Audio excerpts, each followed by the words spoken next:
Ահա ինչու են շատերը ներդրում անում հենց կենտրոնում։ Առաջինը՝ վարձակալության մեծ պահանջարկ եւ հետեւաբար զբաղվածության բարձր մակարդակ։ Երկրորդը՝ կայուն եկամտաբերություն տարեկան 6-ից 7%։ Արի պարզ հաշվարկ անենք։ Գնել ես բնակարան $200,000, այսինքն տարեկան 6%-ը կկազմի $12,000։ Երրորդ՝ կապիտալիզացիայի պարբերական աճ։ Պատկերացնում ես վերջին 5 տարում գները աճել են մոտ 2 անգամ։ Փոքր կենտրոնում բանալային շենքերում բնակարանների քառակուսի մետրի արժեքը 800,000 դրամից մինչև 1,300,000 դրամ։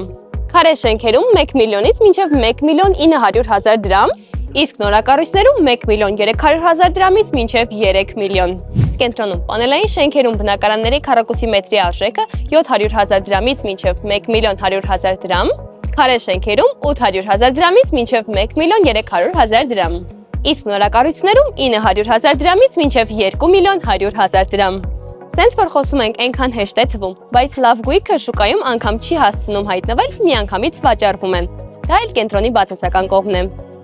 Եթե ուզում ես ստանալ խորհրդատվություն եւ թիրախային առաջարկներ հենց քեզ համար, գրիր կամ զանգահարիր։